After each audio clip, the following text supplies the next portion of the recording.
ജീവധാര ജീവമൊഴി കാൽവരിനാഥന്റെ സ്നേഹമൊഴി തിരുനിറത്താൽ ജീവനേകും യേശുനാഥന്റെ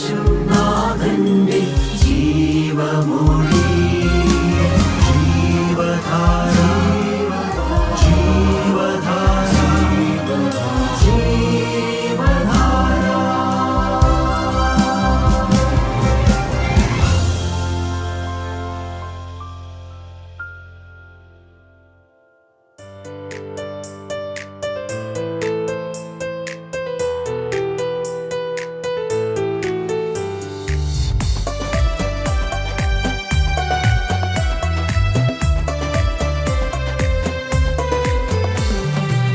നിഞ്ചനം നിന്നിൽ ആനന്ദിക്കുവാൻ നീ ഞങ്ങളെ വീണ്ടും ജീവിപ്പിക്കണം.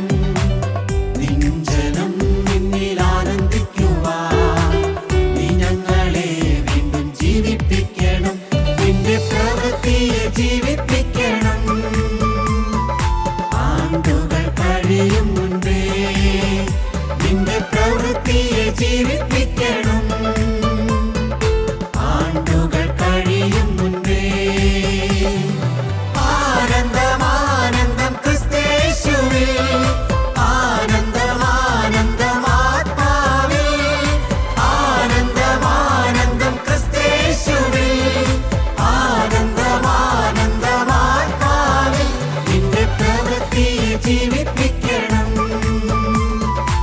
ആണ്ടുകൾ കഴിയും മുൻപേ നിന്റെ പ്രവൃത്തിയെ ജീവിപ്പിക്കണം. ആണ്ടുകൾ കഴിയും മുൻപേ.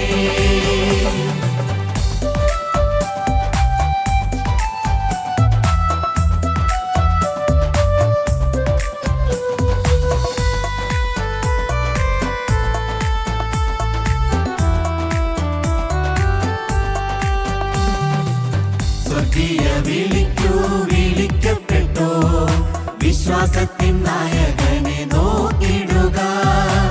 സ്വർഗീയ വിളിക്കൂ വിളിക്കപ്പെട്ടോ വിശ്വാസത്തിൻ നായകനെ നോക്കിടുക. രക്ഷയ്ക്കായി കാത്തിടുന്ന വിശ്വാസത്തിനായി ജീവിച്ചിടുക. രക്ഷയ്ക്കായി കാത്തിടുന്ന വിശ്വാസത്തിനായി ജീവിച്ചിടുക. ആനന്ദമാനന്ദം ക്രിസ്തേശുവിൽ ആനന്ദമാനന്ദം ആത്മാവിൽ ആനന്ദമാനന്ദം ക്രിസ്തേശുവിൽ ആനന്ദമാനന്ദം ആത്മാവിൽ നിന്റെ പ്രവൃത്തിയെ ജീവിപ്പിക്കണം. ആണ്ടുകൾ കഴിയും മുൻപേ നിന്റെ പ്രവൃത്തിയെ ജീവിപ്പിക്കണം. ആണ്ടുകൾ കഴിയും മുൻപേ.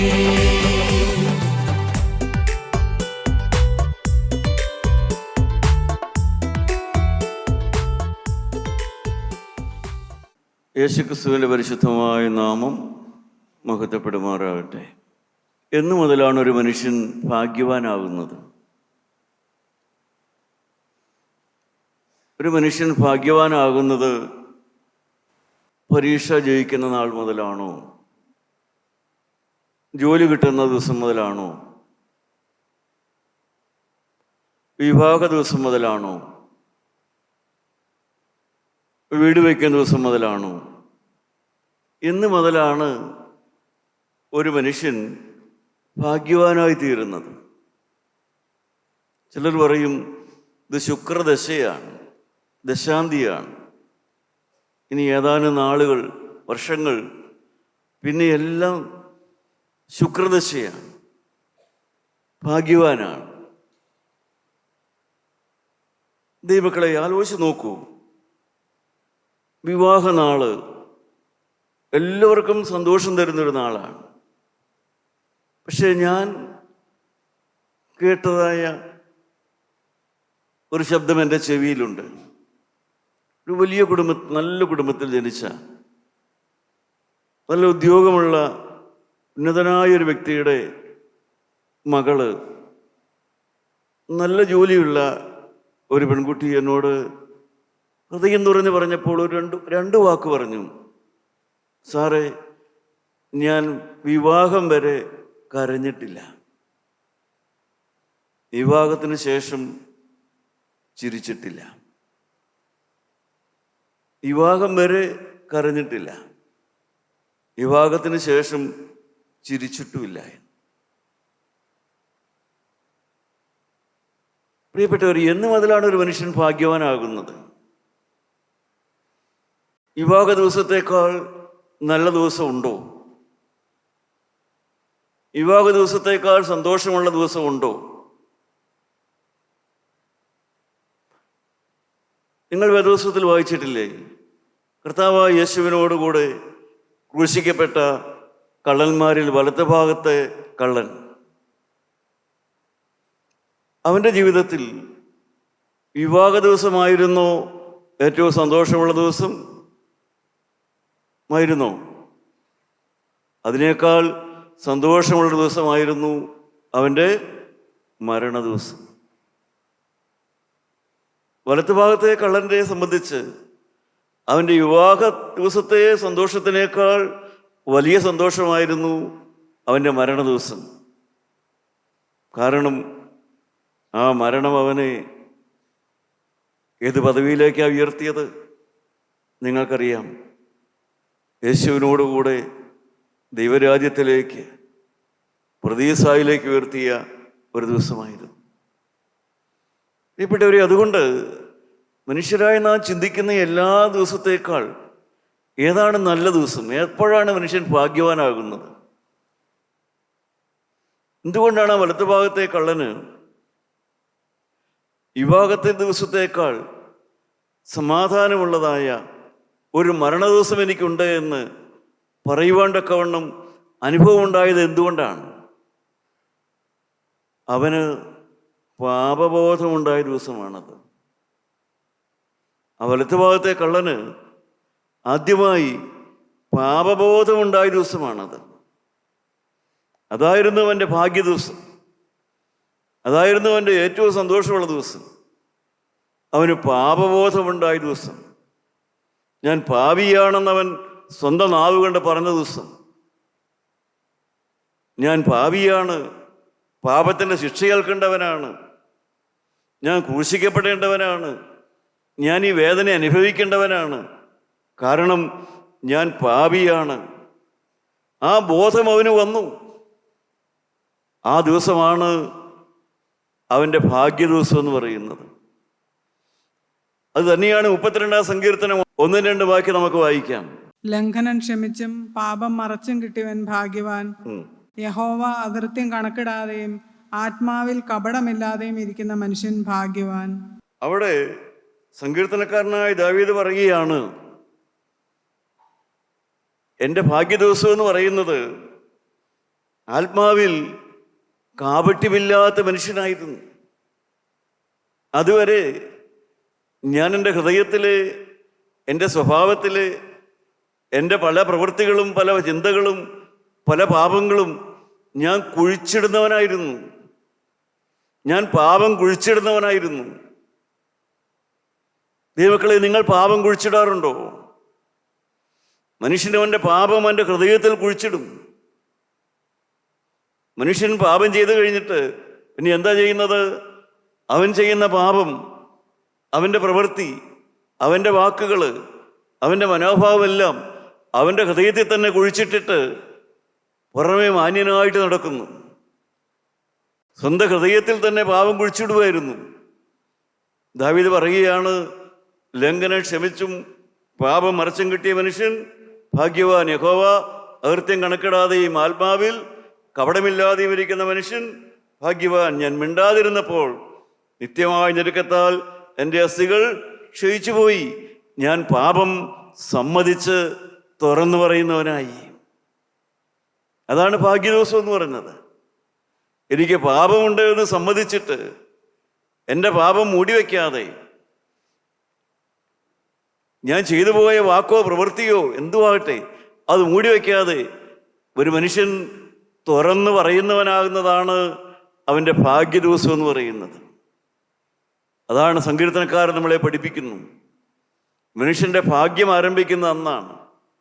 അന്ന് മുതൽ മനുഷ്യൻ ഭാഗ്യവാനാണ്.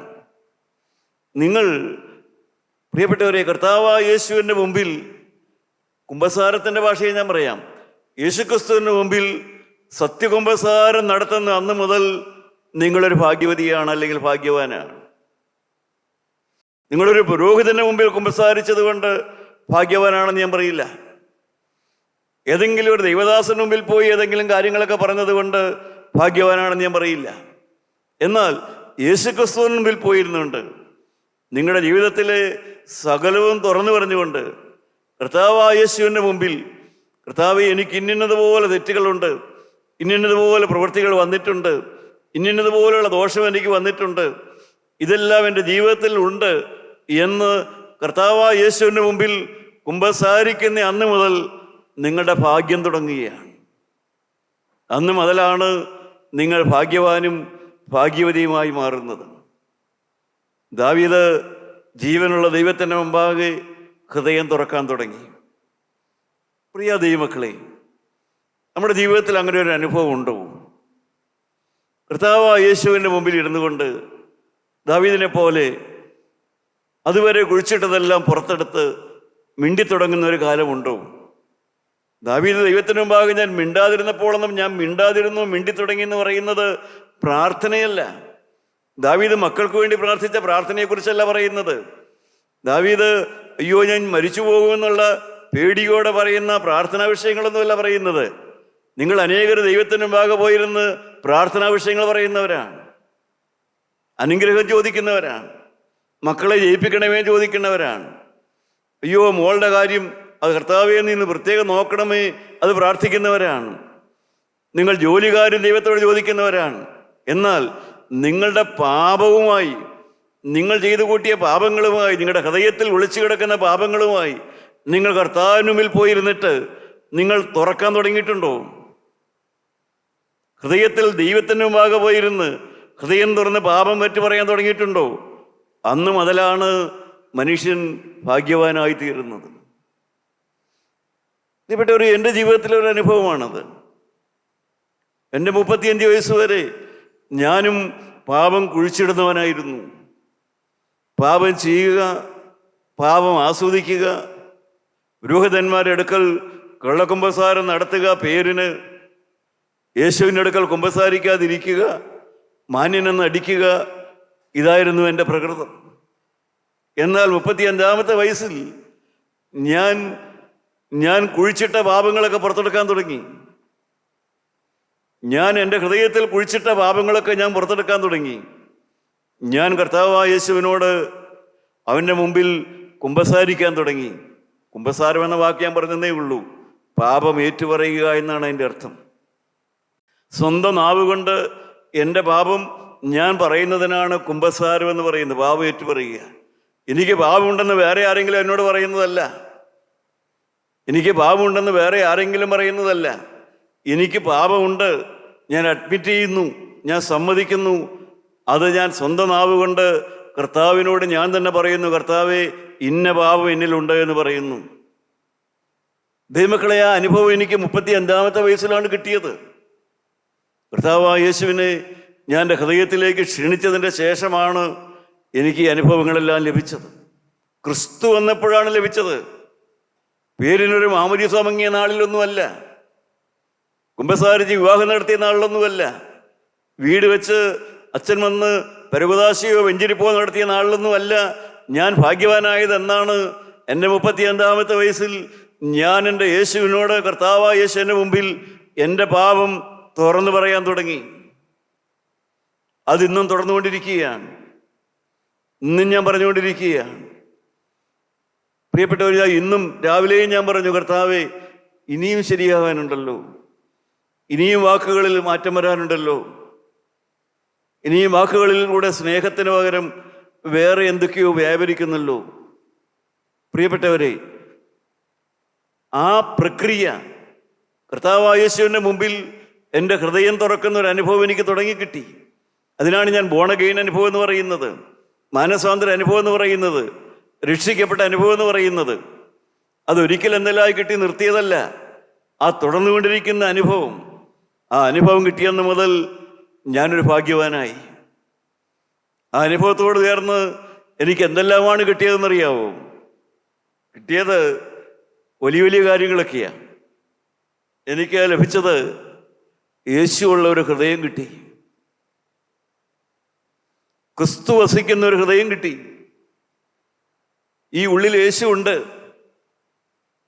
എനിക്കത് ആരോടും പറയാം, എപ്പോഴും പറയാം, ഊണിലും പറയാം, ഉറക്കത്തിലും പറയാം, ഈ ചങ്കിനുള്ളിൽ യേശു ഉണ്ട് എന്ന്.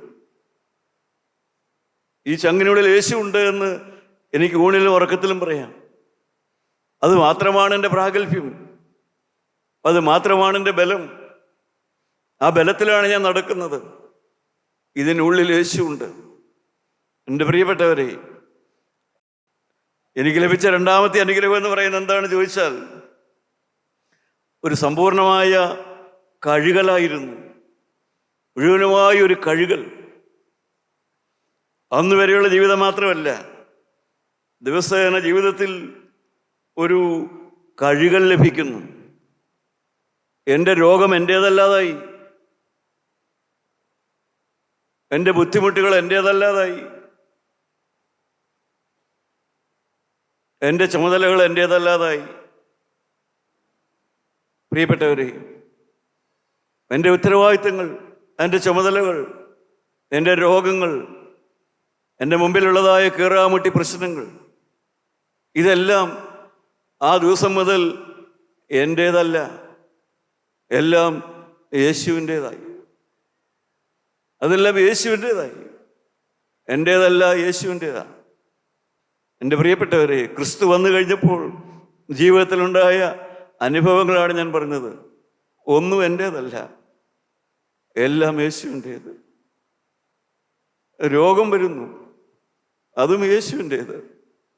കർത്താവേ, നീ അറിയുന്നു. പ്രിയപ്പെട്ടവരെ, മൂന്നാമത്, കർത്താവായ യേശുവിൻ്റെ മുമ്പിൽ ഞാൻ പാപം ഏറ്റുപറയാൻ തുടങ്ങി മനസ്വാതന്ത്ര്യപ്പെട്ട നാൾ മുതൽ എനിക്ക് ലഭിച്ച മൂന്നാമത്തെ ഒരു അനുഗ്രഹം എന്താണെന്ന് ചോദിച്ചാൽ, ഞാനൊരു സമാധാനപ്രിയനായി മാറി. ഞാനൊരു സമാധാനപ്രിയനായി മാറി. എനിക്ക് നല്ല ഉറപ്പാണ്. എൻ്റെ ഭവനത്തിലായാലും ഞാൻ എവിടെയായാലും, പ്രിയപ്പെട്ടവരെ, ഞാൻ പ്രവർത്തിക്കുന്നിടത്ത് ഞാനൊരു സമാധാനപ്രിയനായി മാറി. ഞാനൊരു ഇടർച്ചക്കോലാവുകയില്ല, ഞാനൊരു കലഹക്കാരനാവുകയില്ല, ഞാനൊരു പിണക്കത്തിന് കാരണക്കാരനാവില്ല. ഞാനൊരു സമാധാനപ്രിയനാകുമെന്ന് എനിക്ക് അന്നൊരു നിർണയമുണ്ടായി. ഞാൻ ഇന്നും കൃപയാൽ അത് പാലിക്കുന്നു. ദൈവമക്കളെ, നിങ്ങൾ സമാധാനപ്രിയരാണോ? നിങ്ങൾ സമാധാനം ഉണ്ടാക്കുന്നവരാണോ?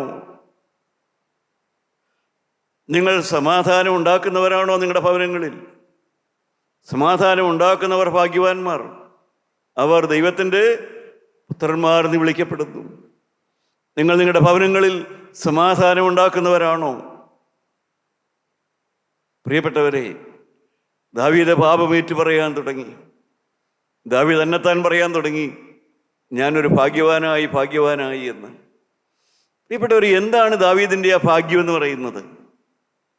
ദാവീദിന് അതുവരെ പല വേദനകൾ ദാവീദ് അനുഭവിച്ചിട്ടുണ്ട്. ദാവീദിൻ്റെ ശരീരം വേദനിച്ച വിഷയങ്ങൾ, മനസ്സ് വേദനിച്ച വിഷയങ്ങൾ, ഇതെല്ലാം ദാവീദിനുണ്ടായിട്ടുണ്ട്. ദാവീദിന് അവഗണന നേരിട്ടിട്ടുണ്ട്. അപ്പനും അമ്മയൊക്കെ അവഗണിച്ചു, സഹോദരങ്ങൾ അവഗണിച്ചു. ദാവീദിനെ കുന്തം കൊണ്ട് കുത്തി കൊല്ലാനായിട്ട് ശൗൽ രാജാവ്, മനസ്സിനെന്ത് വേദന! ശരീരവും വേദനിച്ചു, മനസ്സും വേദനിച്ചു. ഈ വേദനകളെല്ലാം ദാവീദിന് പരിചയമുണ്ട്. മനസ്സിൻ്റെ വേദനയും ശരീരത്തിൻ്റെ വേദനയും എല്ലാം ദാവീദിന് പരിചയമുണ്ട്. പക്ഷേ ദാവീദിന് പരിചയമില്ലാത്തൊരു വേദനയുണ്ടായിരുന്നു. ദാവീദിന് പരിചയമില്ലാത്തൊരു വേദന എന്തായിരുന്നു എന്നറിയാവോ? ആ വേദന അനേക ഭക്തന്മാർക്കും അറിയില്ല, ദൈവമക്കളെന്നും അറിയപ്പെടുന്നവർക്കും അറിയില്ല, എനിക്കും അറിയില്ലായിരുന്നു. അതെന്ത് വേദനയെന്നറിയാവോ? ശരീരത്തിൻ്റെ വേദനയുമല്ല, മനസ്സിൻ്റെ വേദനയുമല്ല, എൻ്റെ അകത്തുള്ള എൻ്റെ ആത്മാവിൻ്റെ വേദന. എൻ്റെ അകത്ത് കിടന്നൊരാത്മാവ് പടയുന്നത് എൻ്റെ 35-ാമത്തെ വയസ്സിലും ഞാൻ അറിഞ്ഞില്ല. ഭൂമി കുലുങ്ങി 7 ദിവസവും 8 ദിവസവും രക്ഷകന്മാരെ കാണാതെ അതിനകത്ത് കിടന്ന് പെടഞ്ഞ ചില വ്യക്തികളെ 8-ാം ദിവസവും 10-ാം ദിവസവും ഒക്കെ രക്ഷാപ്രവർത്തകർ രക്ഷിക്കുന്നത് നിങ്ങൾ കണ്ടിട്ടുണ്ട്, കേട്ടിട്ടുണ്ട്. പ്രിയപ്പെട്ടവരെ, അതുപോലെ തന്നെ പാപം ചെയ്ത സഹോദര, പാപം ചെയ്ത സഹോദരി, നിന്റെ ഉള്ളിൽ നിന്റെ ആത്മാവ് ഒരു തുള്ളി രക്തത്തിന് വേണ്ടി, യേശുവിൻ്റെ രക്തത്തിന് വേണ്ടി കിടന്ന് പടയുന്നതായ ആ വേദന നീ അനുഭവിച്ചിട്ടുണ്ടോ? കർത്താവായ യേശുവിൻ്റെ ഒരു തുള്ളി രക്തം കൊണ്ട് എനിക്ക് ജീവൻ തരണമേ എന്ന് എൻ്റെ ഉള്ളിൽ കിടന്ന് എൻ്റെ പ്രാണൻ കിടന്ന് പടയുന്നത് ഞാൻ അറിഞ്ഞില്ല. നിങ്ങളുടെ ഉള്ളിലും കിടന്ന് പടയുന്നുണ്ട്. ഈ തിരുവചനം കേൾക്കുന്ന അനേകരുടെ ഉള്ളിലും അവരുടെ ആത്മാവ് കിടന്ന് നിലവിളിക്കുന്നുണ്ട്. ആത്മാവ് ശരീരത്തോട് ചോദിക്കുന്നുണ്ട്, നിങ്ങളോട് ചോദിക്കുന്നുണ്ട്, യേശുവിൻ്റെ ഒരു തുള്ളി രക്തം ഈ ഉള്ളിലേക്ക് ഒന്ന് തരാവോ? ഈ ചങ്കിനുള്ളിലേക്ക് യേശുവിൻ്റെ ഒരു തുള്ളി രക്തം എനിക്ക് തരാവോ? ചോദിക്കുന്നുണ്ട് പ്രിയരെ.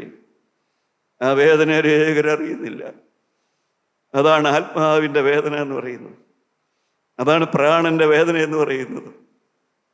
ദൈവത്തിന് സ്തോത്രം. അത് ഞാൻ അറിഞ്ഞിരുന്നില്ല. എന്നാൽ ഈ ക്രിസ്തുവിൻ്റെ അടുക്കൽ വന്നതിന് ശേഷം ഇന്നെനിക്കറിയാം എൻ്റെ ആത്മാവിൻ്റെ വേദന, ആത്മാവ് ദാഹം, ആത്മാവ് വേദനിക്കുന്ന എന്തിനു വേണ്ടി? യേശു ക്രിസ്തുവിൻ്റെ ഒരു തുള്ളി രക്തം അതിന് വേണം. കാരണം അതിൻ്റെ പ്രാണൻ കിടന്ന് പടയ്ക്കുന്നു. അത് ജീവൻ കിട്ടാതെ കിടന്ന് പടയ്ക്കുന്നു. ജീവന് വേണ്ടി പടയ്ക്കുന്ന ഒരാത്മാവ്. സഹോദര, ഉന്നതനായ സഹോദര, സഹോദരി, നീ വലിയ ഉന്നത സ്ഥാനത്തിരിക്കുന്നതായിരിക്കാം, നീ വലിയ പദവിയിലെ പത്രാസിലോ കഴിയുന്നതായിരിക്കാം, ശരീരത്തിൻ്റെ വേദനയും മനസ്സിൻ്റെ വേദനയൊക്കെ നീ അനുഭവിച്ചിട്ടുണ്ടായിരിക്കാം. പക്ഷേ നിന്റെ അകത്ത് ദൈവം തന്നതായ നിന്റെ ഒരു പ്രാണനുണ്ട്, നിന്റെ ആത്മാവുണ്ട്. അതിൻ്റെ വേദന നീ അറിഞ്ഞിട്ടുണ്ടോ? അത് വേദനിക്കുന്നത് എന്തിനെന്ന് വേണ്ടി അറിയാവോ? യേശുവിൻ്റെ ഒരു തുള്ളി രക്തത്തിന് വേണ്ടി. യേശുവിനെ നീ ഒന്ന് വിളിച്ച് കേൾക്കാൻ വേണ്ടി. എൻ്റെ യേശുവേ എന്ന് നിന്റെ സ്വന്തം നാവിൽ നിന്ന് ഒരു വാക്ക് കേൾക്കാൻ നിന്റെ ആത്മാവ് അതിദാഹത്തോടെ, പ്രാണൻ കൊതിയോടെ കാത്തിരിക്കുകയാണ്. യേശുവേ എന്ന് നീ ഒന്ന് വിളിച്ച് കേൾക്കാൻ, എൻ്റെ ഹൃദയത്തിലേക്കൊന്ന് വരണമേ എന്ന് എൻ്റെ 35-ാമത്തെ വയസ്സിൽ ഞാൻ വിളിച്ചപ്പോൾ ഞാൻ അറിഞ്ഞില്ല, യേശു എൻ്റെ ഹൃദയത്തിലേക്ക് വന്ന് എൻ്റെ പടയുന്ന ആത്മാവിന് അവൻ്റെ രക്തത്തിൻ്റെ ഒരു തുള്ളി പകർന്നു കൊടുത്തു. ദൈവമക്കളെ, നിങ്ങൾക്കിപ്പോൾ അത് അനുഭവിക്കാം. നിങ്ങൾക്കിപ്പോൾ യേശുവിനോട് ചോദിക്കാം, കർത്താവേ, എൻ്റെ അകത്തെ ആത്മാവ് പടയുന്നു, ഞാൻ അറിയുന്നില്ലല്ലോ. പ്രിയപ്പെട്ടവരെ, ശരീരത്തിൻ്റെ ആരും കാണാത്ത ഭാഗത്ത് രോഗം വന്നാൽ രോഗമല്ലേ? ശരീരത്തിലെ മറ്റാരും കാണാത്ത ഭാഗത്ത് രോഗം വന്നാൽ രോഗമല്ലേ? ശരീരത്തിലെ മറ്റാരും കാണാത്ത ഭാഗത്ത് വേദന വന്നാൽ വേദനയല്ലേ? അത് വേദനയല്ലേ പ്രിയപ്പെട്ടവരെ? എങ്കിൽ മറ്റാരും അറിയാത്ത പാപവും പാപമല്ലേ? മറ്റാരും മനസ്സിലാക്കാത്ത പാപവും പാപമല്ലേ? പുറമേ ആരും അറിയാത്ത പാപവും പാപമല്ലേ? പ്രിയപ്പെട്ടവരെ, അത് മനസ്സിലാക്കണം. പുറമേ ആരും അറിയാത്ത വേദനയും വേദനയാണെങ്കിൽ, പുറമേ ആരും കാണാത്ത പാപവും പാപമാണ്. പുറമേ ആരും മനസ്സിലാക്കാത്തതിൻ്റെ സ്വഭാവത്തിലെ മാലിന്യങ്ങളും മാലിന്യമാണ്. ഓരോ പാപവും മരണമാണ് പ്രിയപ്പെട്ടവരെ. തൻ്റെ ലംഘനം മറച്ചു വയ്ക്കുന്നവന് ശുഭം വരികയില്ല, ഏറ്റുപറഞ്ഞ് ഉപേക്ഷിക്കുന്നവനോ കരുണ ലഭിക്കും. പാപം മറച്ചു വയ്ക്കുന്നവന് ശുഭം വരികയില്ല. പ്രിയപ്പെട്ടവരെ, തുറക്കുക, ഹൃദയം തുറക്കുക, തുറന്നു കിട്ടാൻ പ്രാർത്ഥിക്കുക. യോബിന്റെ പുസ്തകം 13:23 എന്താണ് യോബ് ദൈവത്തോട് പ്രാർത്ഥിച്ചത്? എൻ്റെ അകൃത്യങ്ങളും പാപങ്ങളും എത്ര, എൻ്റെ അതിക്രമവും പാപവും എന്നെ ഗ്രഹിപ്പിക്കണമേ. എൻ്റെ അകൃത്യവും പാപവും എന്നെ ഗ്രഹിപ്പിക്കണം. കർത്താവേ, ഞാൻ ചെയ്തതെല്ലാം മൂടി വെക്കണമെന്നല്ല യോബ് പ്രാർത്ഥിച്ചത്.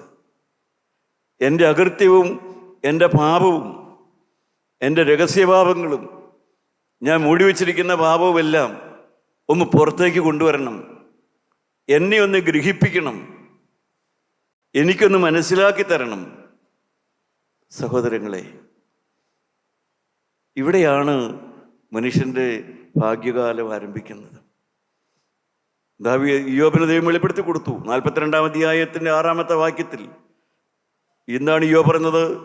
ഇയ്യോബിന്റെ 42:6 എന്ത് പറയുന്നു?